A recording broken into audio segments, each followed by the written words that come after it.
Hi guys, I don't know what's going on with the live. I've recorded like 3 or 4 videos and it keeps going dead. I guess it's the zone that I'm in. So I'm just on my regular video and I'll upload it when I get home. I wanted to come back to see if the turtle was still here. Yo, I was going into a whole dissertation about my life and then it cut off. Oh my God. I don't think I can turn the camera around. No, I can't. The way that I have the way my phone's set up, I can't turn my camera around, but I can show you guys what I'm looking at. Y'all remember, and I was saying earlier, I think I may have allergies because ever since I have started coming out here, my nose will not stop running. So I wanted to see if the turtle was back.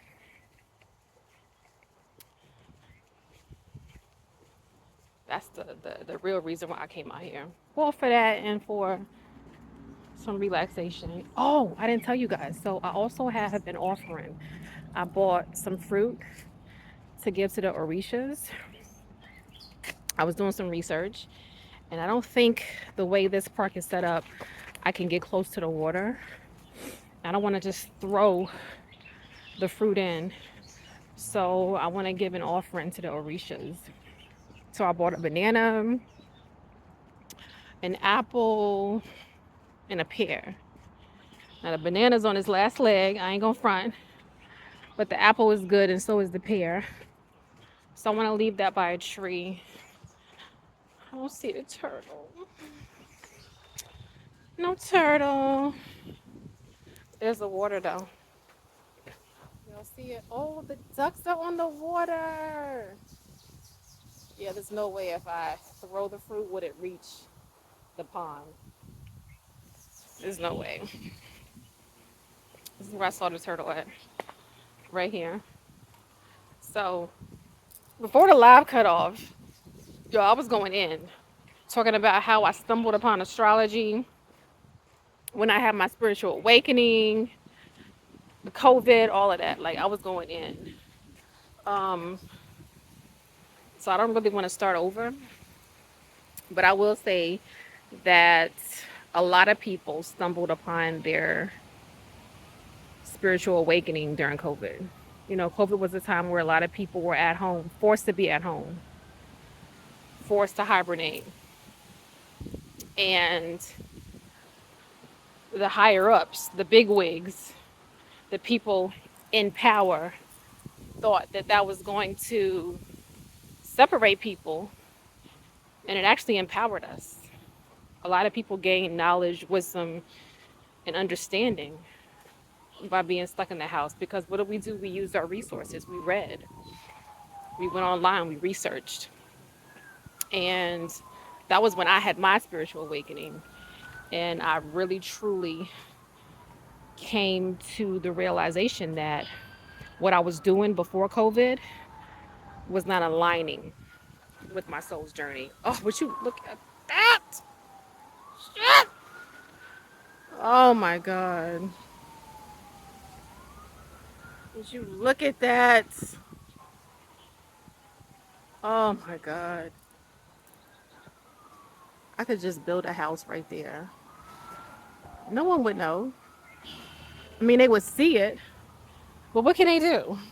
My ancestors built this land. So, yeah, when I was at home during COVID, I had my spiritual awakening and I was like, what I'm doing at work now, I can't, like, I cannot go back to that corporate-ish. I can't. And I didn't. I didn't go back to it. After COVID, I said, this is it. I cannot continue to live my life like a robot in this simulation. And it empowered me to step out on faith because I didn't have a plan B. I don't think a lot of people had a plan B. I think a lot of people were just kind of going with the flow during COVID. It really forced a lot of people to get creative and use resources that they never knew that they had or that were available. So That's what I did. I got creative. And I said, what can I do to fulfill my purpose, feed my soul, but also make ends meet? And here I am. And here we are. And this is exactly what I have been doing ever since. So, this message is to anybody out there that feels like it can't be done, it's impossible. Nothing is impossible. Even the word impossible has I'm possible. It's possible to do. All you got to do is take the first step. But don't be like me. I'm a rebel. I'm I go against the grain. I march to the beat of my own drum and I never color inside the lines. So, have a plan B. Don't be like me. Don't just jump first and ask questions later. Have a plan B. But I think it's so important for people to live their life to the fullest and not have any regrets. I don't want to regret anything. And I think I put a post up speaking about regrets, about how a lot of people, when they're on their deathbed, that's like the number one thing that they say is like taunting them. Regret. Not being able to fulfill a purpose. Oh, I see a red and black bird. Let me see if I can turn the camera around. Y'all see it? That is beautiful. I hope my camera picked up that bird. That's beautiful. Um, that's like the number one thing people regret. Regret. Not being able to fulfill a purpose, not being able to do something or say something, or live in their truth. Regret is the number one regret of people on their deathbed. And so if you want to bypass that, live in your truth, follow your purpose. I kind of want to walk back that way again. That way was so beautiful. I know I just came from out of there, but it was so beautiful. Should I walk back there again? Should I? I am. I am. I'm going to walk back that way again. So yeah, that was when I had my spiritual awakening, and that was when I realized that enough is enough. I'm not doing this 9 to 5, 10 to 6, whatever my shift was. It wasn't a 9 to 5. I've never worked a morning. The last time I worked a morning shift was when I was in North Carolina. I've pretty much the majority of my life have had nighttime shifts. I've never been like a morning. I like waking up in the morning, don't get me wrong, but I don't like the morning rush. I don't like the crowded trains. I don't like the bumper to bumper traffic. So I've always been very nocturnal with everything, with recording, with getting stuff done, and with work. I've always been nocturnal. So, I was like, I'm not, doing this corporate ish anymore. So, yeah, I don't know where I was going with this. So like I'm saying the same thing over and over again. But just to reiterate, you got to live in your truth. You got to live in your purpose. And you got to fulfill your soul's purpose. And that was pivotal for me. That was a pivotal moment, living in my truth, honoring my truth, honoring my ancestors, and helping to raise the frequency of Mother Gaia, reclaiming my bloodline, clearing karmic debt, ancestral trauma. That was pivotal and paramount for me to do. So that's what I did. That's what I'm doing.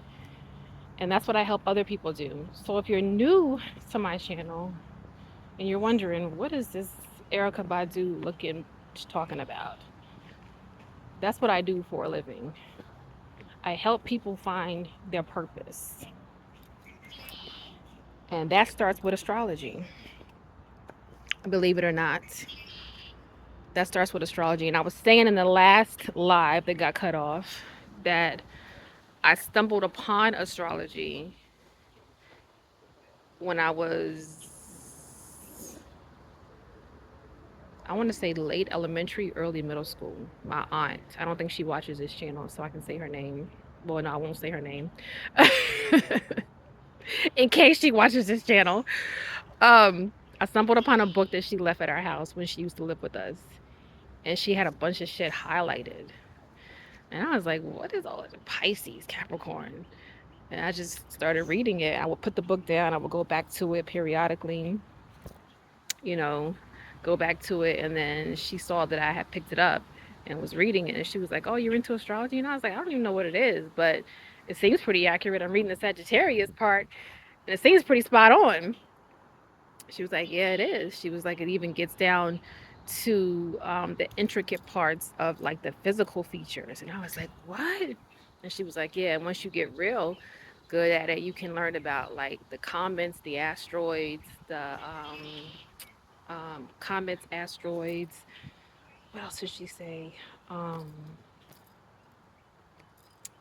I forget. It's not clicking. And I was just like, okay, well, yeah, this definitely has my attention. And fast forward to now, or fast forward to 2020, that's when I kind of picked it back up. And I was like, all right, so I vaguely remembered bits and pieces of it growing up. And now I'm kind of putting the pieces together. And now that I'm older, or I should say wiser, it started to click and make more sense. And so now that I was wiser, I was able to kind of like put the pieces together into a puzzle. And that's what I did. I put everything together, and I first put myself together. I learned about myself. I learned about my triggers. I learned about my ancestors. I learned about their trauma, what they endured. And I learned about my bloodline and what things were repeating that I had to stop. And as soon as I figured that out, I was lethal. I literally became lethal because once you heal yourself, you heal your trauma, nobody can fuck with you after that. You become untouchable. There's nothing anyone can say that they can use against you because you've already healed that shit. It's been there, done that. Bitch, what? You want round two? What's up? So, um, yeah, I became untouchable. And when something did trigger me, I was like, wait a minute, pause, rewind. Let me figure out what this shit is trying to teach me. Because if it's triggering me, it's trying to teach me something. So once I figured that out, I was able to help other people figure their ish out. But I couldn't do that. I smell honeysuckles. Ooh, I couldn't do that until I figured my ish out. You got to take care of home first. You want to change the world, you got to change yourself. Biggie said it first. So I changed myself. I transformed myself, healed myself, still healing myself. And it became easier for me to help other people heal themselves. So everybody walking this green earth has a purpose. Whether it's to shine shoes, it doesn't matter. If that's your purpose, that's your purpose. But if you're not doing it, you're not fulfilling your purpose. So that's why it's important for you guys to understand, understand, and overstand who you are, why you are here, and what you need to be doing. So, not to plug myself in or nothing, but if you do find yourself at a crossroads and you don't know which way to turn or what road you're walking down, or you don't want to turn around because you're going so far down the wrong road, it just seems impossible to come back on the right path, I'm your girl. I got you. That's what I'm here for. And I believe all of my links So all of my services are in my bio. If you're watching me on YouTube, everything that I do or that I offer is in my bio. So holla at your girl. And trust me, you will feel 10 pounds lighter after you have released everything that was meant to hold you back. You will feel 10 pounds lighter. I guarantee it. So that's all I'm going to say. We going into 15, almost 16 minutes. I'm going to go ahead and upload this because none of my lives were able to be saved. And I was just going in. I mean, I was talking about everything under the sun and it didn't get saved. So it's okay. Everything happens for a reason. This will be saved though. This I'm recording on my phone on the regular video. I got plenty of storage. I ain't worried about that. So I'm gonna go ahead and upload this and I'm gonna leave my offerings. I don't know if I said this on the live or on this video, but I'm gonna leave my offerings by this tree for the orishas and just give thanks for their services. All right. And I'll see you guys on the next video.